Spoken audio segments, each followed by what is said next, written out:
goal to hashtag make aged care better. Rounding out our hosting crew is Owen Matheson, Strategic Growth Advisor and Connector at Mission Critical and founder of Aligned Equity. He's the matchmaker behind Mirrors Plus and works across Mirrors and Dayspring Care to bring together the right people, strategy and partnerships to unlock real growth in aged care. He's also the co-founder of Steward, which is a community connection platform focused on helping people connect, belong and improve their well-being, all in on the mission to make aged care better.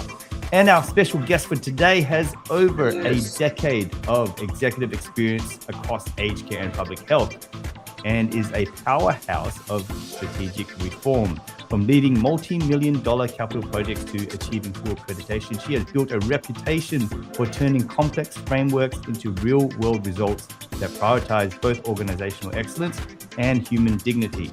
All this while flying massively under the radar.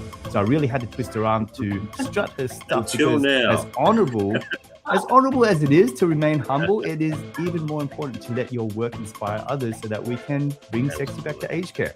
So she's currently the General Manager of GOC Care and a Queensland State Council member of Aging Australia. She is a fierce advocate for culturally specific care and leads with a unique heart-centered style, famously empowering her team by asking exactly what they need from her to be rock stars in their roles. Whether she is navigating New Aged Care Act or caravanning across Queensland, her infectious energy and commitment to community are unmatched. Ladies and gentlemen, please raise the roof for Alexandra Tsavasilis Hall.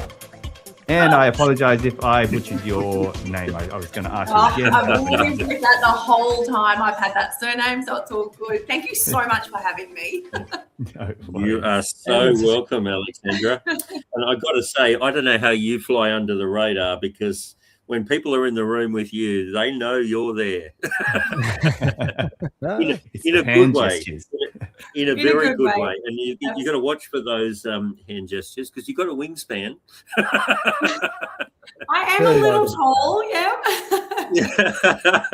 Well, there it comes.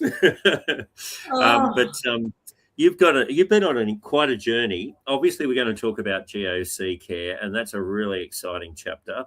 But can we talk where it all kind of began for you with Vincent Care and your first sort of foray into the care industry, if that was? Absolutely. So my first foray into aged care was with Vincent Care Victoria. So shout out to everybody down there. I think there's a few people online today. I started off as their health and safety manager, and it was literally my first foray into aged care. And it was where, and I've coined this before, is where I got my bug for aged care. It was the first time in my career that I was able to say, I am doing something that matters. I'm doing something that is purposeful and meaningful. And so, I look back at that time when I was overseeing health and safety in 7 aged care homes around Victoria, which have later been bought out by Mecca Care, and they are doing amazing work in that space. And then, as things evolve and whatnot, you move into other areas. And my current role and my last role has been for called providers within aged care. My surname might give it away a little bit. I am Greek. Just a little bit. And so working in those spaces really gives meaning to me as a second generation migrant family. My grandparents came out to this country in the 50s, and being able to support those people that came before us and really serving them as they have served us in giving us these amazing opportunities. So being able to craft my skill, my experience, my quals, my days at uni, which sometimes we remember and don't remember, but being able to use that in every day and being able to build amazing systems to support those that came before us is what gives me my buzz. So that's a very short of 10 years. So good. So we are going to go maybe a little bit through the LinkedIn, but sorry, Rob, you have a question. Oh, I was just going to say that's the why. I mean, one of the things I always ask, is what is your why? And I love hearing that. Was there a specific moment though that it really hit you? Because I can almost put it down to 2 moments in my career, my experience there. I think initially it was when I moved into Vincent Care and I got that taste for aged care. I think it really hit home for me when when my grandmother needed to go into aged care when we were still living in Melbourne, and going through that process and being an outsider, because you're not actually able to influence anything in another home, but watching how she moved into aged care and how they helped my family as well. So also a shout out to Fronde the Care down in Melbourne. Just being able to bring our cultural essence, I guess, to what we do. Everybody can do aged care, but it's how you do it. And if you can lead from your heart, you are already miles ahead. So if I can contribute in some way to that, I know that at the end of the day, when I close my eyes at night, I have done the very best for my community, but also honouring the people that have come before me. I love that. So that kind of is a theme for you. I mean, we're going to talk about, you jumped across to Alfred Health. And that was more of that occupational health and safety type focus. But what attracted you there? It looked like a larger operation, maybe? Massive. Yeah. So the Alfred Hospital in Melbourne, just off Commercial Road, was an opportunity for me to jump into, obviously, healthcare, like true direct healthcare, like primary care. It opened my eyes to a whole different world. But the calling was still strong for aged care. I knew I was wanting to be in a care environment or a care sector. But for some reason, I was still always thinking about the resis that I had built beautiful relationships and how I can impact their families and things like that, where public health for me was a little bit more everyday and really quickly moving along, where for aged care, it's about building relationships and trust with those families. And that, I think, is, what keeps you going. So. And watching it play out with the families that you are caring for, imagine you would have seen and got to know a lot of amazing people through the years too in that role. You do. Anyone stand out to you? Oh, there's lots of families, I have to say, because I think you build different relationships in different ways. Sometimes when they come to you and, they're concerned about their loved one and they need your help to navigate something, I think being able to take them from that moment of a mini crisis or a crisis through that out the other end and still have them happy to be within your service, know that you can build trust with them so that they can come back. And I think it's that longer term engagement with the clients, which is what's exciting for me, because it allows you into their family, because we are very privileged to be able to work in aged care. Like, beautiful families and our clients allow us into their home. They allow us into the most intimate parts of their life, and to continue to be able to do that, I think that says something very special about human interconnection. Oh, absolutely, especially within a specific cultural environments too. So having very specific, Greek Orthodox, a lot of friends and family in that Greek. I love it. I'm Italian and Irish, so we're very spirited as well. But it's all about family and those elements. But that's so good to see, because once you experience that, and that was really my why. As a younger age, definitely. My parents were quite old when they had me, so therefore I really didn't get to have a relationship with my grandparents. And so therefore I always envied a lot of my friends who had that quintessential relationship with those with their grandparents. But then as I got older, and then specifically when I came out here to Australia and was doing some healthcare work, I just fell in love with the aged care sector. I just loved how they worked with us, and the way in which they also really took us on board as working for a big four. It's a very different between clients to clients. Because some clients, you're there because you're doing a cost reduction or something, so everyone's a little bit nervous about the elements. But it was generally so they wanted the help, they wanted to learn, they wanted anything that you could offer them, and I just love that, and so that's what clicked for me in that first time around. Yeah. And we're going to talk about the Finnish journey you went on, because not everyone gets to experience a Finnish aged care home. So we're going to land obviously in I want to hear more about the role you're in now. But let's go there for a moment. A trip to Finland. Sure. Trip to Finland. Yeah, what was it like? So I guess the one thing that I want to remember, so if I've got anybody on here that is at Fincare, it's hyvää iltapäivää, which is good afternoon in Finnish. I still remember some of my Finnish. for me, going to Ture would FinCare, love that if she's tuned in. she today. would, exactly. She'll absolutely be here on the call somewhere. So joining FinCare, which is the only Finnish aged care provider in the whole of the country. So I was very, very privileged to take on that role there at FinCare. FinCare's got a very beautiful and unique story in how it came to be. They recently celebrated their 50th birthday, and it really started from humble beginnings. There was a group of very dedicated Finns across Canberra and Queensland that thought, we are going to get old and we're going to need somewhere to go. We need to ensure that our culture stays with us, our language. So lots of beautiful ladies were baking crazily. They were baking Carillion pies and pulla, all their beautiful sweets and desserts. Gosh, I miss those. And so that really was the catalyst for them. And then what they did was they bought an amazing block of land in Thornlands, for those that are in Queensland, in southeast Queensland.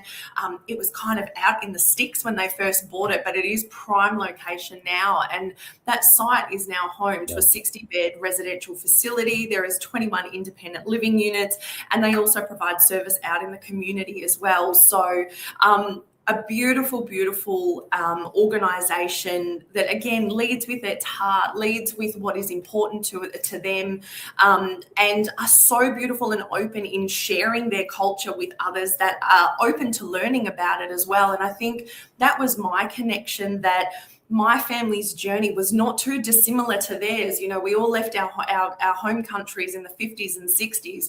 Lots of the Finns and the Greeks ended up in Bonegilla in Queensland. And so to be able to share that our stories were the same, we just spoke a different language and ate slightly different food, it was that instant connection. And for me, that's what it's about. I want to build great connections with people, one, because, you know, we're human. We want to have that connection.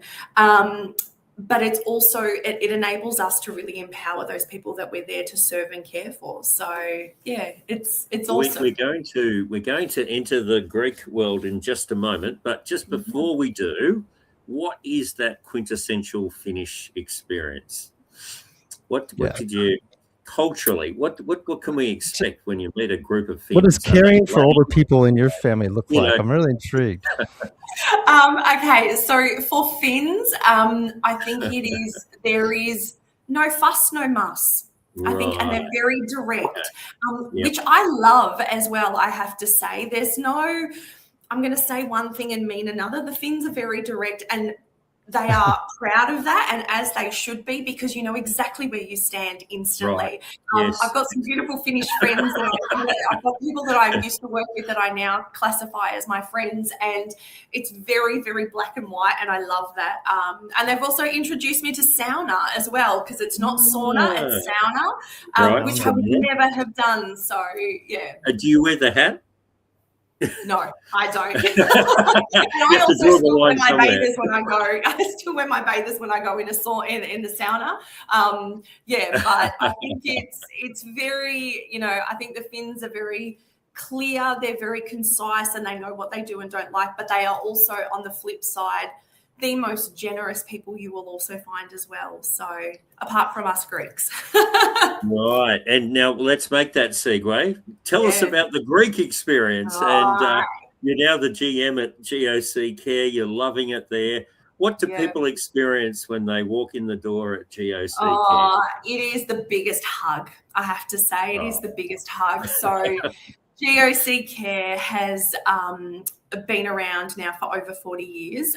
We started very, very, very humble beginnings here in South Brisbane. So for those of you that are local, you will know our beautiful church that we have in South Brisbane opposite Musgrave Park. And just a little insight that we've obviously got our 50th birthday for Bunny Giddy as well this year. So anyone that wants a true Greek experience, please come and visit us. It's going to be amazing. So we started very humble beginnings. We started in the church, and then our service offerings continue to grow, and we've gone from one end to the other. We have childcare, we have our Greek club, we've got our Greek language school where our children learn to speak Greek, and then there's GOC Care that focuses in on community aged care and also disability. And we, as I said, we lead from our hearts. We know how our community wishes to be respected, how we work with them. It's how we've grown up. It's not unusual for us to call some of our clients auntie or uncle, because that's how we've been brought up to respect our elders. Okay. And that service delivery is really about family as well. It's how we connect with our clients and the wider community. And Brisbane is a big place, but every Greek knows somebody, which is really exciting. And so the simple answer is it feels like a big giant hug if you come to GOC, because we are so welcoming and just want people to have a good time, but also be cared for really well. That's really interesting too. I wanted to pick up on that too. Do you feel there's a responsibility that comes with that that's different than what mainstream providers simply don't have to carry? 100%. So all my grandparents have since passed away. And for me, part of my I'm going to get a bit emotional now. Part of my legacy is to serve those that came before us. And if it wasn't going to be for my grandparents, it's going to be for somebody else's grandparents that were so brave and took the plunge and packed up their houses, jumped on a boat, sat on a boat for 30 days and came to a country that they couldn't speak the language or had very little English, pushed through all those barriers and discrimination and all that sort of stuff and built these amazing communities for us for the second and third generation to be able to do what I do. So if I can't honour that to the very, very best of my ability, then I'm actually doing a disservice to my own grandparents. So there is a big responsibility that sits particularly for those of us in any organisation that we are honouring those that came before us. Oh, absolutely. So what do you think our sector gets wrong most often about call resonance? What do we get wrong? There's a lot of assumptions made. There's a lot of assumptions about what does someone want or what they don't want, what is right, what is wrong. I think a lot of that comes down to have a conversation with someone, because two Greek people will want two different things, as will any culture, in fact. And I think sometimes we kind of bundle everybody together and go, oh, they're Greek, they must want this, or they're Finnish and they must want this. Communication is really the key to everything, and how you share those ideas with people is like critical. It's central. Absolutely. So tell us a little bit about how you've catered for the Greek way of life and doing things at GOC. Yeah, absolutely. So one of the things that I instantly fell in love with when I joined GOC was we are very privileged that we have a lot of space on our complex where we are in South Brisbane, and literally downstairs below my office here, we have our wellness centre. So this is where we where all of our clients come for social support group programs. And what we essentially create is this beautiful microcosm of all of our Greek clients. And we obviously as well, we provide service to people that are not Greek as well. But the big chunk of our clients are in fact Greek. And downstairs in our wellness centre is like, and for those of you that come from other cultures, it is literally like going to a names day, to a celebration. You will see lots of our clients that you immediately go, oh, that's like my auntie, or that's like my grandmother. And the conversation in there is just, it warms your heart. And so what we do is we cultivate that environment for them, and we're providing culturally specific food. So it's not unusual to see a spanakopita on the menu, or to see all our beautiful food that we have. You know, our desserts are out of this world. I was much skinnier before I started here. But you know, occupational hazard. Absolutely. But you know what, I'm happy to take, because food is what also brings us together. It is something that we do. And I think all cultures do it in different ways. You know, I always joke with colleagues or my family and friends going, you know, if we're happy and we're celebrating, we're eating. If there's something really sad and solemn, we'll be like, we're going to make you something to feel better. And really food, music and dancing is what brings that together. It's not unusual for me to go downstairs when I can hear the music and I'll go and dance with the clients. Like it is just something that is ingrained in us. I think once you've got Greek blood, you hear that music and you're like, that's it, I'm on. And what's the plate bill like there at GOC? Sorry, pardon me. A lot of smashed plates when people. Look, that's really reserved for very, very special times. Right. But definitely we will be doing that at Bunny Hitty this year. So get down to Musgrave Park. Right. There we go. So not after every meal. They don't just. No. Oh my God, we run out of plates already. I'm done. Well, oh. Need some service here. Yeah. and I did want to ask, and forgive me if I am making light of a little bit, but big fat Greek wedding. Did they get it right? Windex. Yeah. Do you have a lot of Windex? Yeah, look. Even in my own extended family, we've got lots of Steves, Helens, and Georges. So yeah, it's not unusual. The traditions that we have, the family expectations, very much so. But yeah, so it's not too dissimilar. I'll do my. What do you mean you don't eat no meat? Yeah. It's okay. Lamb. I'll make lamb. Yeah, we've got a cousin of mine that was vegetarian, but he would have some fish. And the poor bugger, every time we had a family event, there would be an entire cooked fish for one person, and he's like, "It's all good." But you know what? Again, it comes from that desire to have people feel welcome and together, and making them feel like, you know, there's nothing that we can't do for them, and it's not about money, it's how we make somebody feel, and I think we carry that in how we do our jobs as well. Now, Alex, on a little bit of the government's offering with this, there's been a lot of big releases this week with some of the budgets and other aspects, but the government now offers called specialization verification of aged care. And providers like Benetas, a client of ours, they've received a lot to expand this work. Do verifications and specialized grants generally shift outcomes? What's been your experience, and I guess maybe share for some of the other operators listening in. Look, for us, it's enabled us to, I guess, specialize what we do. Funding goes so far, but obviously when you want to do slightly different nuanced things, I might say though, and I'm not being political, it is very difficult to go through those verification processes and the hoops that you have to run. Like, I mean, you only need to walk into our organization and you can see that we are very Greek. But it does allow us to find, alternate programs for our clients to, find those really specific things that don't fit the beautiful cookie cutter.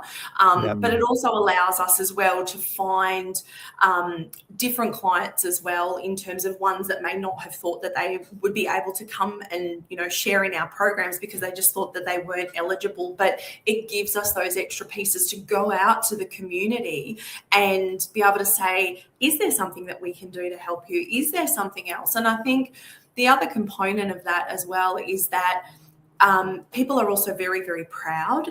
So they also don't want to ask for help. So also having that additional funding allows us as well to kind of slowly introduce those things and being able to bring the clients on the journey as quickly as they would like, or as slowly as they would like as well. So it is good. And we're very, very grateful for the funding. It's just a lot of paperwork. There's a lot. There's a lot of reporting. So we are going to we're going to have Kathy Eager on the show shortly to talk about some of the changes that we've had at Support at Home and CHSP and the ongoing. So I won't steal her thunder, but I noticed that you're a Queensland State Council member for Ageing Australia. So you are all involved. Tell us about that role and why you got involved and what you're passionate about there as well. Yeah, absolutely. So for all of the organisations I've worked for, we've always had our, obviously, subscription to Ageing Australia, or ACPA as they were before.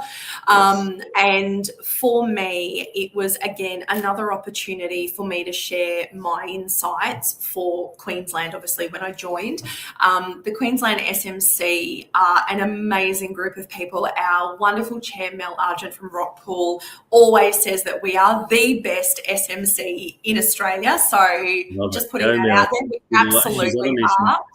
We absolutely are. And I think being on that council actually allows each of us to bring our own flavour to that in terms of how we respond to requests for information from Ageing Australia. It allows us to raise things very quickly as well. And that SMC is really, it brings a whole group of people together. So we have residential experts, we've got community experts, we've got retirement living, but we also as well, and I think this is what is unique, pardon me, about Queensland, is that we also have some really regional and remote SMC committee members where, you know, we often talk about, you know, we say how difficult it is to find staff in, downtown Brisbane.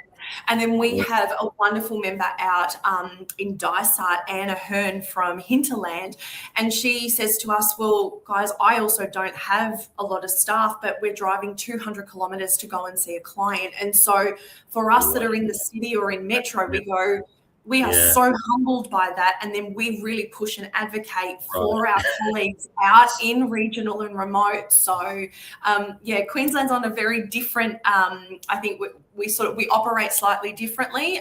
But as Mel always says, we're the best SMC here in Australia. Sounds like that's where the party's at. So if you're in Queensland, go hang out with the AA crew by the sounds of things, making things happen. We've got some friends of the show that have already said hi to you, Alexandra. You're very popular in Queensland. Ant's obviously in Queensland now too. You've got a bit of a Queensland contingent here. And, we're best buds now.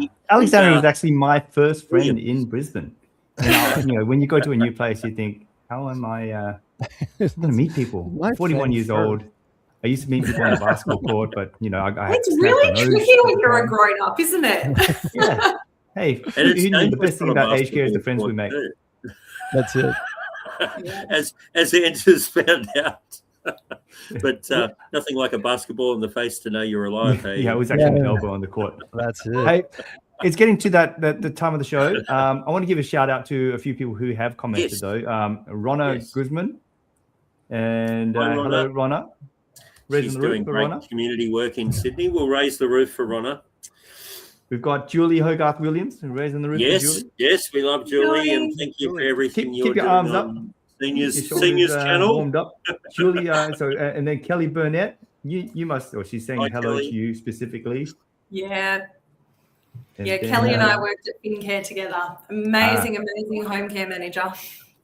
Well, Alex, there was Kelly on. Is Kelly joining us? Because we have to hear some FinCare stories. Well, Kelly, if you're watching, jump on backstage. The link is there. We do have Cheryl Language backstage. Kelly. We're asking you. You're not volunteering. There was some big news there this week, Alex. I'm pretty interested to see what your organization's response was. So, we learned the algorithm that doesn't speak Greek, but effectively last week for those... Doesn't speak a lot of languages. No, apparently not. But the Commonwealth Ombudsman confirmed that they've now opened investigation into the integrated assessment tool. So the numbers, though, was quite striking. I mean, there was 834 review requests just by the 30th of March of this year. So that was double, so 100% increase on the previous reporting period. But when you first heard about that algorithm and not a clinician in the process, what was your thoughts and where were you? I guess what went through your head, but also was that apparent to you as an operator in home care and some of the other providers of this that we had the robo-debt? Because I guess I've seen a lot of that work happening, but I wasn't. My interpretation is that I think a lot of clinicians out there specifically just assume there was a clinical in the loop type of process, which obviously now it's showing that there wasn't at all. Yeah, it's been very interesting, I think, since, the IAT actually rolled out. And again, and I go back to our SMC discussions, we have an amazing home care superstar there, Adrian Morgan from FlexiCare, who is a very, very big advocate for obviously the continued review of the support at home program end to end. And obviously, I'm loath to say shortcomings, but maybe I might say shortcomings of some of the aspects of the program entirety.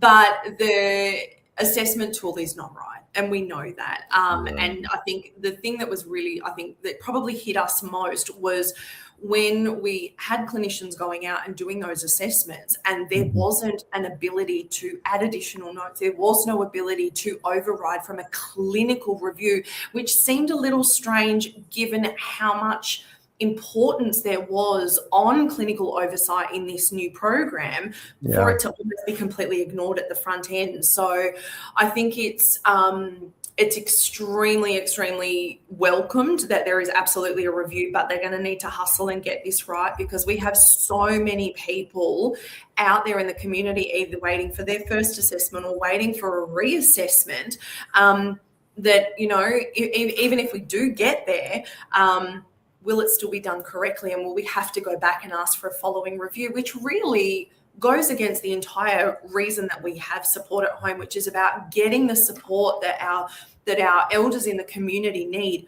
when they need it. And I think that was the tagline that the department used: get the care that you need when you need it. But really hard when you've got to wait, you know, up to a year for an assessment, and then that much again for your funding to come through. I know there's not an endless bucket of money. I'm also, you know, very pragmatic about that. But, you know, what is it that we're doing now to actually get the services and the money out there so that we can support these clients to stay in their home as long as possible?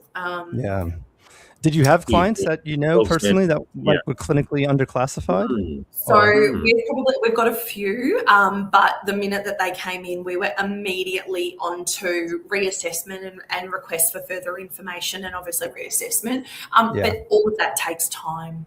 Like, you know, as we've always said, if you plan something appropriately to begin with, you won't need to have to go back and do 16 takes at it. And it's not like we're building widgets. We are literally supporting human beings out in the community. And I think as a whole community of Australia, we've got a responsibility to those. And again, when I come back to it, we've got a responsibility to those elders that came before us. We wouldn't have what we have without them. And yet now there's a reluctance and a slowdown in terms of what we can now provide and support them in their golden years, and making it really difficult for them and jumping through all these hoops. And again, and I don't want to jump on top of what I assume Kathy is going to talk about, but, you know, with the update that came this week about, you know, personal care, so showering and dressing and continence aids now being put into clinical, why was that not there to begin with? Like, that's not just value add. That's something that somebody needs, absolutely. So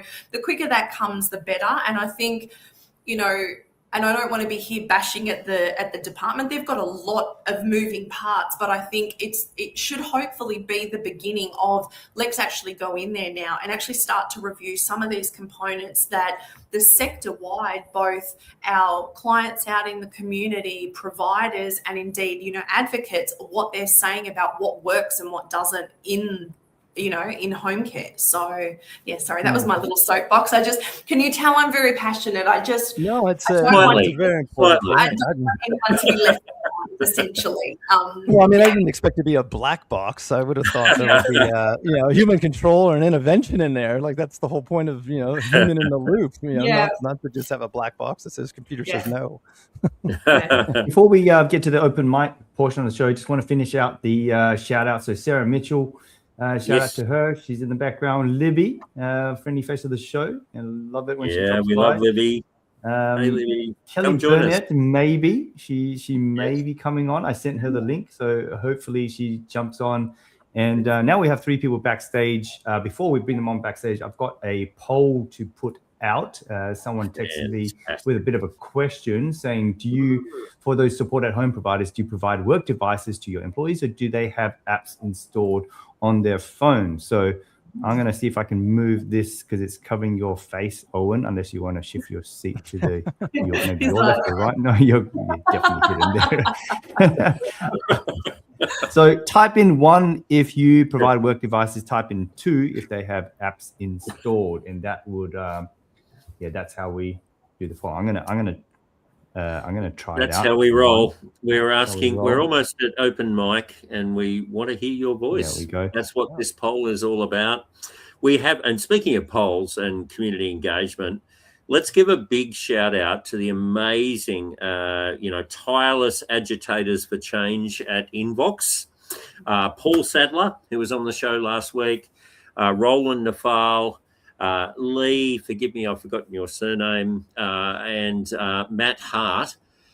Just incredible work that they're doing. They had over 700 people assembled in Melbourne for the cause of talking about the real issues in support at home, making sure operators are viable, making sure they understand all of their options on how they can, navigate the various changes. And it was like a one big circle of trust, a big group therapy session.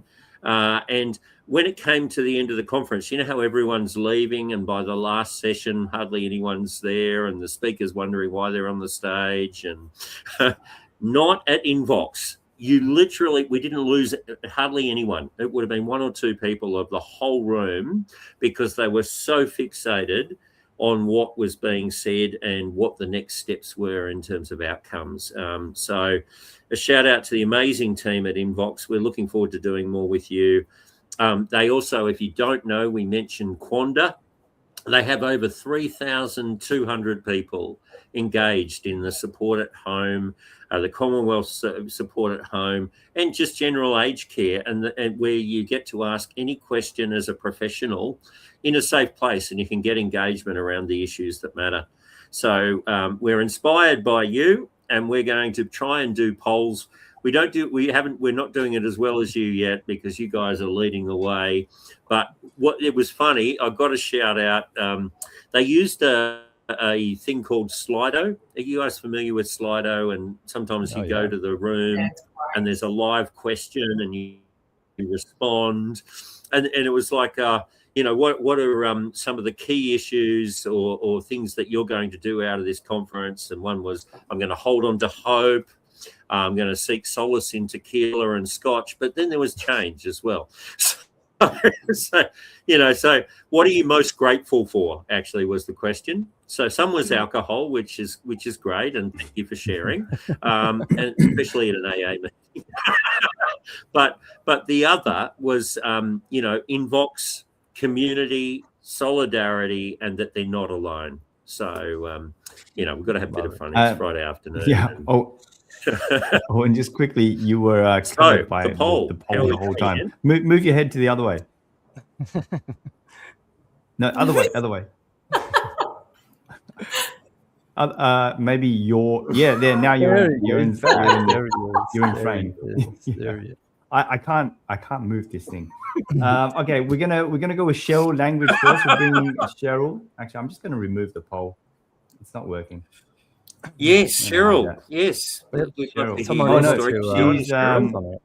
I don't think she realized we were going to bring her on, so she's popped off. Next in line, though, is Kathy Eager, and then we've got Suganya afterwards. So let's bring on Kathy. Kathy, welcome back. Yeah, Kathy. She is. Kathy Eager.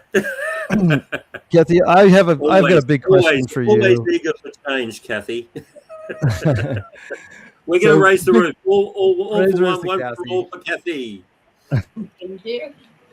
So, Kathy, what is going on out here? So, black boxes, no human, controls. If you were drafting the fix, not politically but operationally, what would you change tomorrow in this situation? Yeah. Well, the first thing I want to say is it's time to celebrate some success. Yes. Thank you, Kathy. For the last 2 years, people have worked so hard, and then it went live, and it's been such a disaster that it's really hurt a lot of older people. It's really burnt out and damaged a lot of staff and a lot of advocates.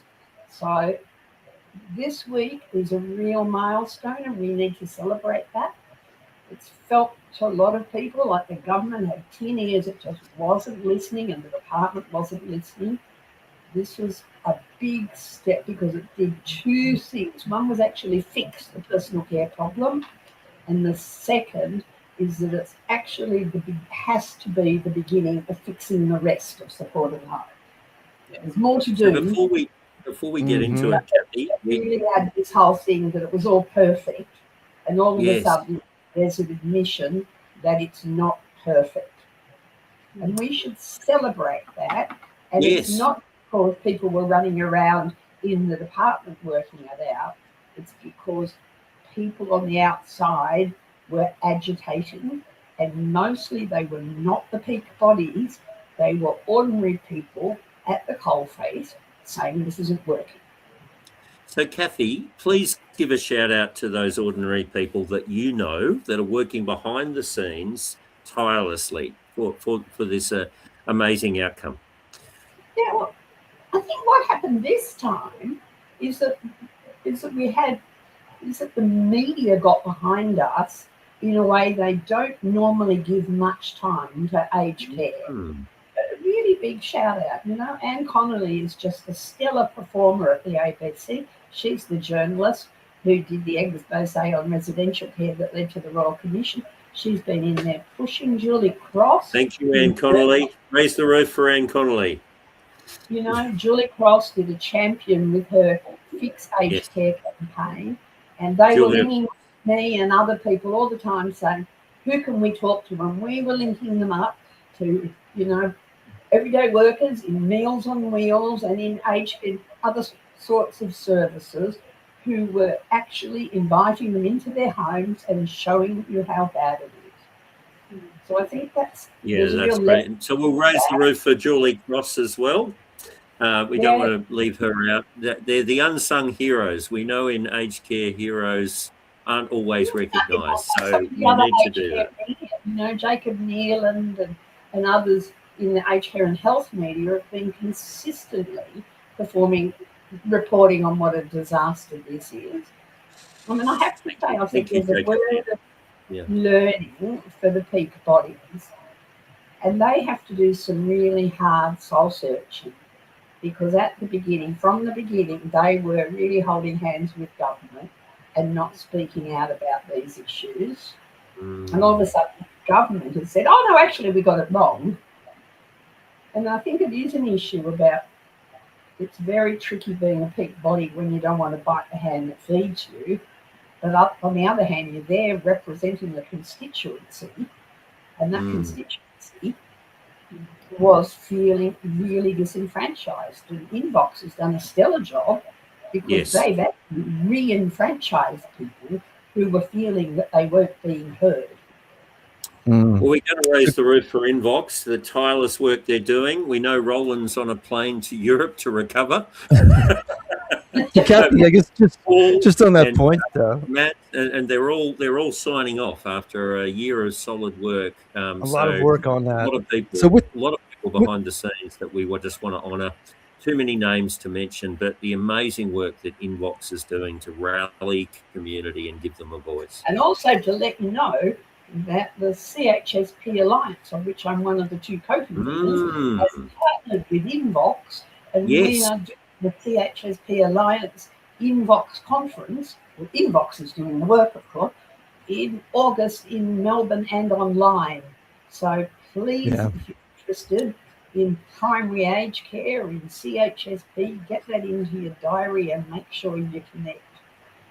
Yes, and we'll post the date on that in just a moment, because we'd love to really proactively promote that over the next few weeks. And I included a link to an article that you recently put out around the main objectives of the CHSP Alliance. But before we go there, one thing that we put out on LinkedIn this afternoon, Kathy, the first is that it's one glass and we're celebrating. It's not the whole bottle, but it is a glass. And so cheers to everyone that's made that happen. Rob, if you can do a sound effect for clinks or cheers. Well done, everyone. Only one glass, though. You have to keep the rest of the bottle for later. Yeah, that's right. The bottle, keep it on ice, because we will be going back for more. And you were saying it's the first concession of many more changes that are needed.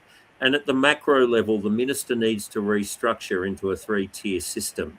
Would you like to sort of talk us through what that 3-tier system could look like? Look, I might just start with the micro about and get supported home out of the way. Yes, let's do that. It was an important win, but there are at least 3 more top wins on my list. One is to amalgamate the everyday living and independence categories and just make it one, And it is completely irrational that you have to pay this huge amount of money to get Meals on Wheels, the overhead cost, the charges you're being paid, and it's substantially higher than for community transport.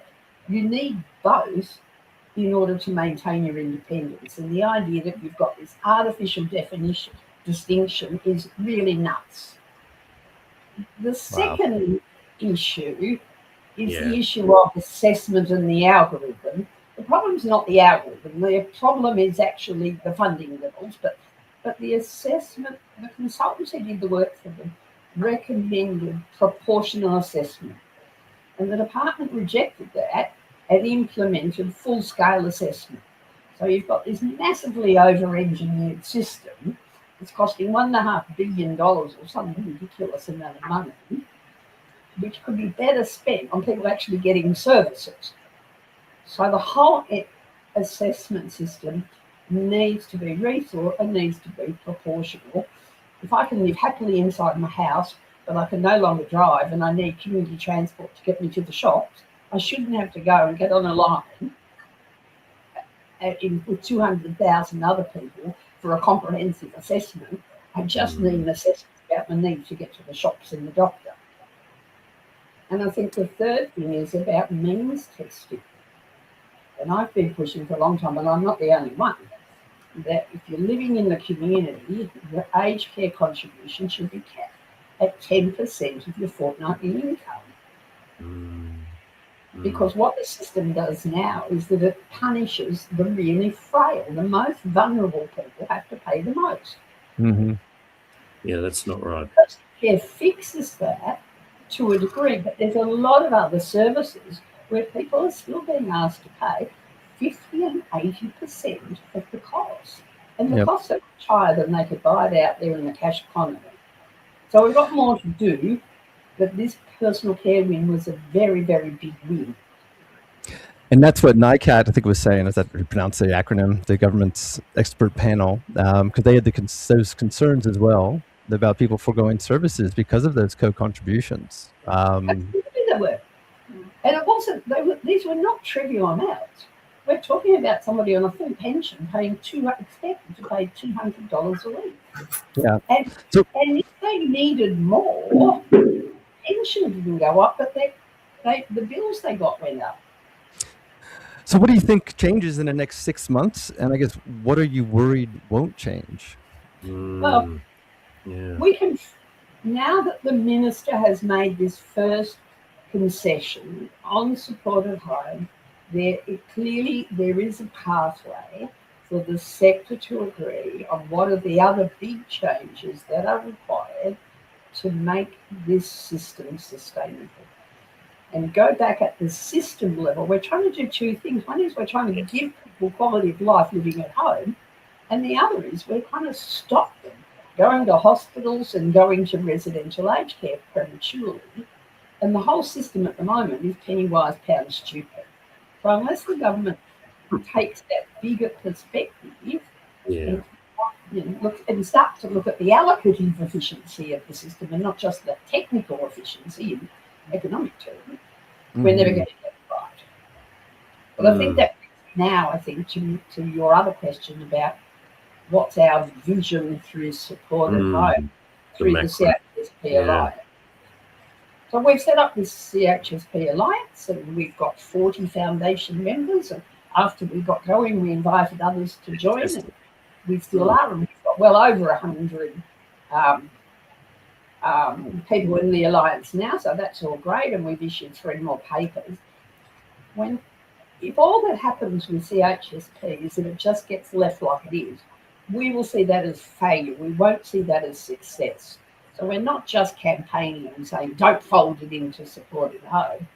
We're saying, build on something that's really good. And CHSP is the only part of the aged care system that's really worked well for 40 years.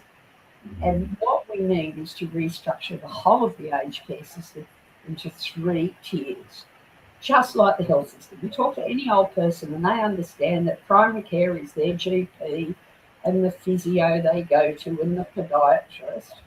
And they need something more, they'll go to the district hospital or they'll go and see the medical specialist. And if they're really, really complex, they'll end up in a tertiary hospital. Mm. Understand that. They can't understand the aged care system because it's not structured in a way that's sensible. And we're advocating for it to be structured in the same way. CHSP becomes the platform for a newly invigorated primary aged care service to sit next to and integrated with the primary healthcare service.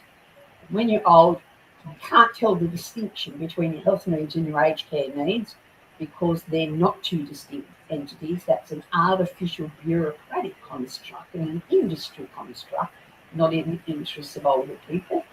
So we want a really integrated primary care sector.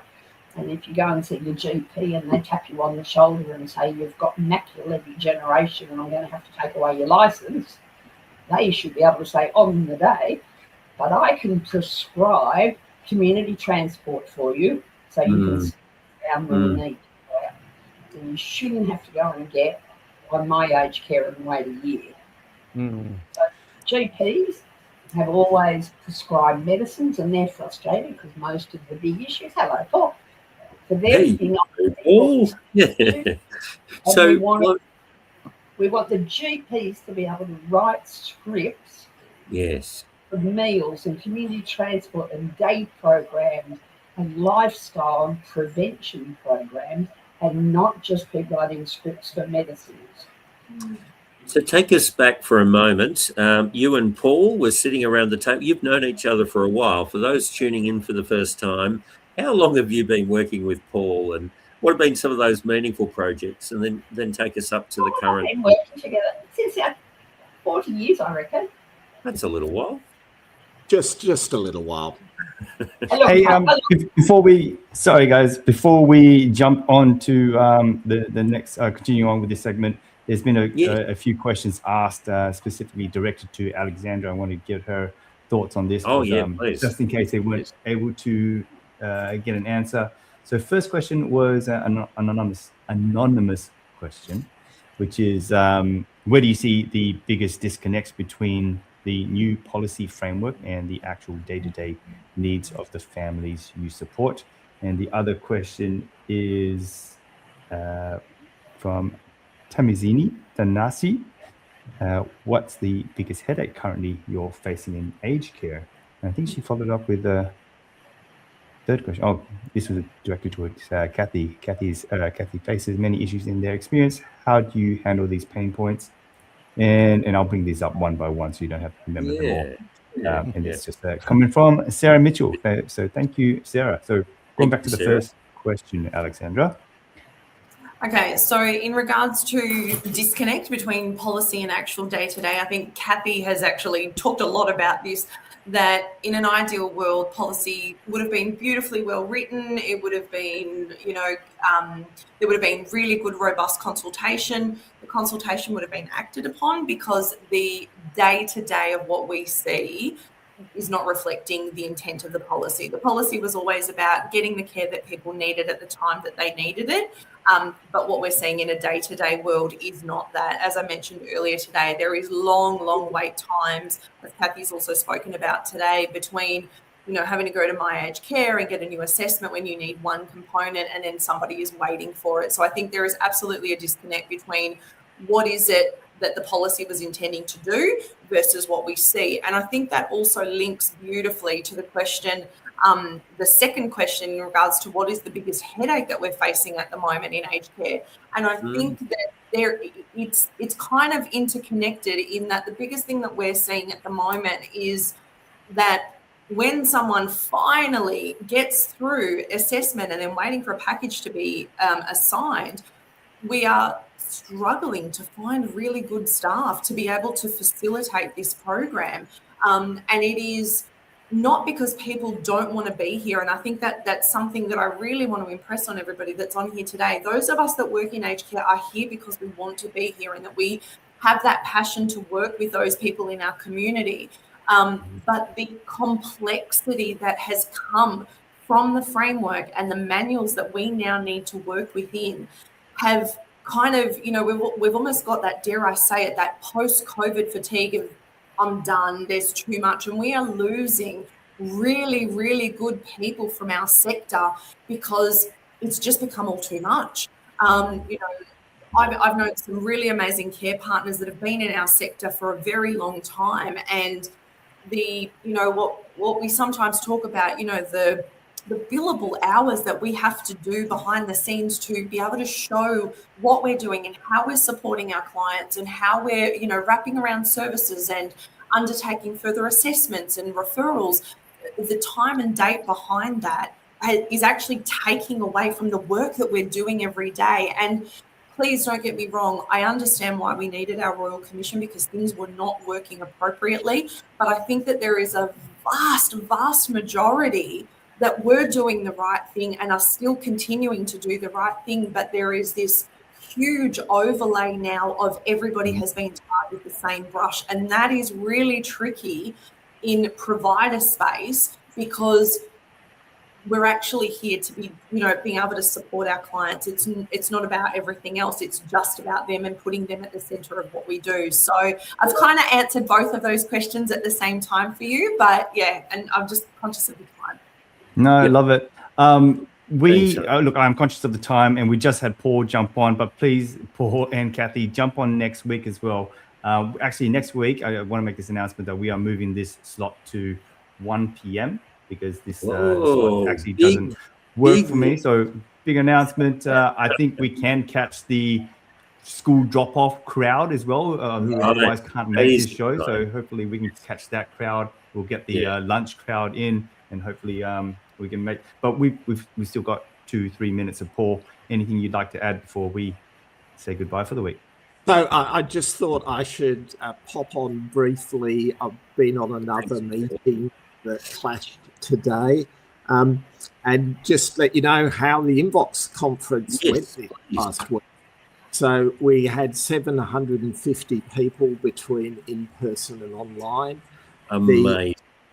The overwhelming feeling in the room when asked to nominate a word that described their experience of the Support at Home program was frustrated. And other words such as confused, over bureaucratic, etc., exactly the things you were saying, Alexandra. Were the virtually unanimous experience. But where we landed was the government has a different perspective, and its perspective is that it's a wonderful success. And their view of Support at Home is so contrasted with the experience of older people who are saying it's basically a failure, and the experience of the providers who say it is this frustrating mess at the moment, that the disconnect between the two is dramatic. So, we did end up with a positive take on all of this at the end of the conference. There was a lot of good sharing of information, practical help, some steps people could take, e.g. on the assessment question, we got practical advice from a lawyer and from a practitioner, Adrian Morgan, about how people could assist people to complain about the outcomes of their assessment. So it was a very practically focused event. From Kathy and my point of view, doing the advocacy piece around CHSP, there was also some strong messages of support for that from people like Ian Yates, the former Inspector General of Aged Care, and from Natalie Siegel-Brown, the current Inspector General. And she was very engaged, Paul. She actually came in the day prior or to actually really get a consensus of the room and the big issues. And you also had Daryl Price, I believe, and you had Stuart Hutchin talking about margins and what practical choices needed to be made to reflect and pass on some of those costs in a fair way to make sure that the businesses remain sustainable. We are talking about the CHSP Alliance. For those who don't know, it's been formed. Kathy's given an overview about 40 founding members, but how did that come about and what are you wanting to see? Whoa. Before we do that, let's... Sorry to have to do this executioner style. That's a great question to address in the next episode, which is next week. Yes. Let's, Owen, if you want to... That was just to stay tuned for... Yeah, stay tuned. We left it on a cliffhanger. Yeah. So if you were to leave it on a cliffhanger, what would you say? Well, let's hear about it next week. Owen, give us the conclusion, give us a summary. Let's close it up, and Rob, play us out. Well, Paul, thanks for dropping by, and obviously a lot more to say. Kathy, thank you for your tireless work. Really excited by the Alliance, CHSP and Inbox coming together as a force multiplier for good. And so everyone, enjoy the champagne. We've got to win. And as we say on all things aged care, all for one and one for all things aged care. Your voice matters. Happy Anzac Day, everyone. Take care.